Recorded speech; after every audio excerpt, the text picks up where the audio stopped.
നമസ്കാരം രുചികയുടെ ലോകത്തിലേക്ക് എല്ലാവർക്കും ഒരിക്കൽ കൂടെ സ്വാഗതം. അപ്പോൾ ഇന്ന് നമ്മൾ വന്നിരിക്കുന്നത് ചിക്കൻ്റെ ഒരു റെസിപ്പി ആയിട്ടാണ്. ചിക്കൻ്റെ സാധാരണ കറിയൊന്നുമല്ല, നമ്മളൊരു ചിക്കൻ തോരനുമായിട്ടാണ് വന്നിരിക്കുന്നത്. ഈ ചിക്കൻ തോരൻ എന്ന് കേൾക്കുമ്പോൾ നിങ്ങൾ വിചാരിക്കേണ്ടത് നമ്മൾ ചോറിന് മാത്രം കഴിക്കാനുള്ള അങ്ങനെയാണെന്ന്. അങ്ങനെയൊന്നും അല്ല, ഇത് പല വിധത്തിൽ നമുക്ക് കഴിക്കാൻ പറ്റുന്നതാണ്. അപ്പോൾ എന്തായാലും നമുക്ക് നോക്കാം ഈ ചിക്കൻ തോരൻ ഉണ്ടാക്കാൻ വേണ്ടിയിട്ട് ചിക്കൻ്റെ കൂടെ നമ്മൾ വേറെ എന്തൊക്കെയാണ് ചേർക്കുന്നതെന്ന്.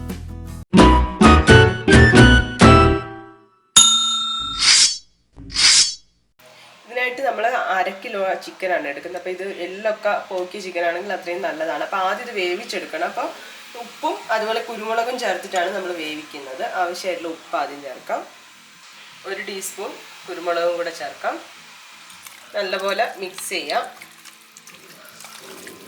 ഞാനിപ്പോൾ കരൾ കൂടെ ഇടുന്നുണ്ടെന്നുള്ളൂ, വേവിച്ചെടുക്കുന്നതേ ഉള്ളൂ. ഇതിന് നമുക്ക് ആവശ്യമില്ല.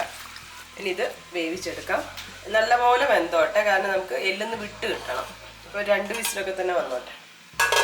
കുരുമുളക് ഉപ്പ് ഇട്ടിട്ട് നമ്മൾ ചിക്കൻ വേവിച്ചിട്ടുണ്ടായിരുന്നു. വേവിച്ചത് ഒന്ന് ചൂട് കാണിഞ്ഞു കഴിഞ്ഞപ്പോൾ ഇതുപോലെ ഇങ്ങനെ പിച്ചി ഇട്ട് കൊടുത്തിട്ടുണ്ട്.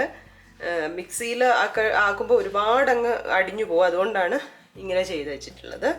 പിന്നെ നമുക്ക് ഇതിന് വേണ്ടത് ചിരകിയ തേങ്ങയാണ്. നമ്മളൊരു വലിയ തേങ്ങയുടെ 1/2 മുറി എടുത്തിട്ടുണ്ട്, ചിരകി വെച്ചിട്ടുണ്ട്. പിന്നെ സവാള ചെറുതായിട്ട് അരിഞ്ഞതാണ്. ഇതൊരു വലിയ സവാളയാണ് എടുത്തത്. അപ്പോൾ ഒരു മീഡിയം സൈസിലാണെങ്കിൽ 2 എണ്ണം എടുക്കുന്നതായിരിക്കും നന്നാവുക. 2 പച്ചമുളക് എടുത്തിട്ടുണ്ട്. അപ്പോൾ നമ്മളൊരു ചീനിച്ചട്ടിയിലാണ് ഇത് ഉണ്ടാക്കുന്നത്. അപ്പോൾ ഇരുമ്പിൻ്റെ ചീനിച്ചട്ടി വെച്ചു. അതിലേക്ക് വെളിച്ചെണ്ണ ഒഴിച്ചു കൊടുക്കാം. കുറച്ച് വെളിച്ചെണ്ണ ആവശ്യമുണ്ട്. നമ്മൾ തോരന് നന്നായിട്ടിങ്ങനെ വരട്ടി എടുക്കുന്നതാണ്. അപ്പോൾ അതുകൊണ്ട് കുറച്ചധികം തന്നെ വെളിച്ചെണ്ണ ഒഴിക്കുന്നുണ്ട്. വെളിച്ചെണ്ണ ചൂടായി വരുമ്പോൾ നമ്മൾ അരിഞ്ഞു വെച്ചിട്ടുള്ള സവാള ഇട്ട് കൊടുക്കാം.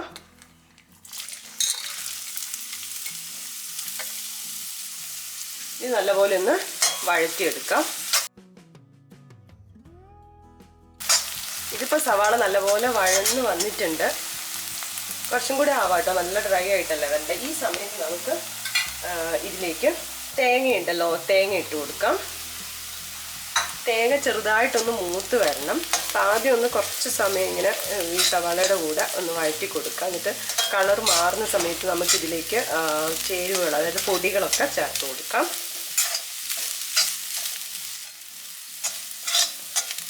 അപ്പം ഈ തേങ്ങയുടെ ഇങ്ങനെ വെള്ളം വലിയാന്ന് പറയില്ല, അതുപോലെ ആയിട്ടുണ്ട്. ഈ സമയത്ത് നമുക്കിനി പൊടികൾ ചേർത്ത് കൊടുക്കാം.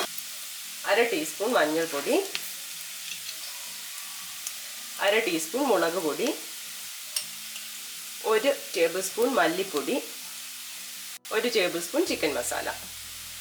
ഇത് നല്ലപോലെ ഒന്ന് വറുത്തെടുക്കാം. അപ്പോൾ നമ്മൾ ഇതിൽ ഉപ്പ് ഇട്ടിട്ടില്ല, കുറച്ച് ഉപ്പ് കൂടെ ഇട്ട് കൊടുക്കുകയാണ്. ചിക്കനിലിട്ടിട്ടുണ്ട് വേവിക്കുമ്പോൾ, പക്ഷേ ഇതിന് ആവശ്യമായിട്ടുള്ള ഉപ്പ് കൂടെ ഇട്ട് കൊടുക്കാം. നല്ലപോലെ വറുത്തെടുക്കാം. അപ്പോൾ ഇതാ തേങ്ങയൊക്കെ കളറൊക്കെ മാറി നല്ല ബ്രൗൺ കളറായി വന്നിട്ടുണ്ട്.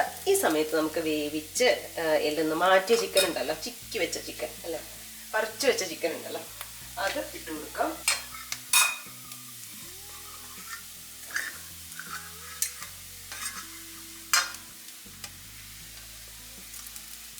ഇനി ഇതിലേക്ക് നമ്മൾ പച്ചമുളക് ഉണ്ടല്ലോ, പച്ചമുളക് ഇട്ട് കൊടുക്കാം.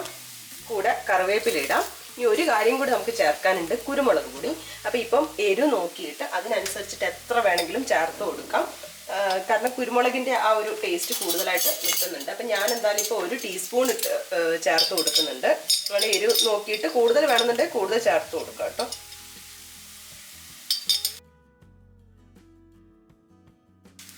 അപ്പം നല്ലപോലെ മിക്സ് ചെയ്ത് കൊടുത്തിട്ടുണ്ട്. ഇനി നമ്മൾ ഒന്ന് അടച്ച് വെച്ചിട്ട് വേവിക്കുകയാണ്. ഒരു 2-3 മിനിറ്റ് ഒന്ന് ഇളക്കി കൊടുക്കുക. കാരണം വെച്ചാൽ ഒന്നുകൂടെ ഒന്ന് ആ ഒരു ആവിയിൽ കിടന്ന് എല്ലാം കൂടെ ചേരാൻ വേണ്ടിയിട്ടാണ്. അപ്പോൾ ഇരുമ്പിൻ്റെ ചീനിച്ചട്ടിയൊക്കെ ആണെങ്കിൽ ശ്രദ്ധിക്കുക അടി പിടിക്കാൻ. അപ്പോൾ ഇടയ്ക്കൊന്ന് ഇളക്കി കൊടുത്താൽ മതി.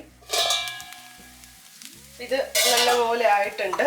കളറൊക്കെ കണ്ടില്ലേ, അടിപൊളിയായിട്ടുണ്ട്. ഇനി നമുക്ക് സ്റ്റവ് ഓഫ് ചെയ്യാം. നമ്മുടെ ചിക്കൻ തോരൻ റെഡി ആയിട്ടുണ്ട്. ഇത് നല്ല, അതായത് വെറും കറിയൊക്കെ ആകുമ്പോൾ ഇത് ഉണ്ടാക്കാവുന്നതാണ്. അത് മാത്രമല്ല, നമുക്ക് റോളൊക്കെ ചെയ്തെടുക്കില്ല. ഇപ്പോൾ ചപ്പാത്തിക്കൊക്കെ ആണെങ്കിൽ അതിൻ്റെ കൂടെ കഴിക്കാം. ഇനി ഒന്നുമില്ല, ഇത് മാത്രം കഴിക്കാനും നല്ല ടേസ്റ്റാണ്. പിന്നെ അതുപോലെ തന്നെ ചിക്കൻ നമുക്ക് തലേദിവസം കറിയൊക്കെ ഉണ്ട്. അപ്പോൾ പിറ്റേ ദിവസം കുറച്ച് കഷ്ണം മാത്രമൊക്കെയാണ് ഉള്ളതെന്ന് വെച്ചാൽ പെട്ടെന്ന് ഇതുപോലെ ചെയ്തെടുക്കാൻ പറ്റുന്നതാണ്. അപ്പോൾ എല്ലാവരും ട്രൈ ചെയ്ത് നോക്കണേ. ട്രൈ ചെയ്ത് നോക്കിയാൽ മാത്രം പോരാ, നിങ്ങൾക്ക് ഇഷ്ടപ്പെട്ടോ എന്നൊക്കെ കമൻസ് ആയിട്ട് അറിയിക്കുകയും ചെയ്യുക. പുതിയൊരു വീഡിയോ കാണുന്നവരെ ബൈ.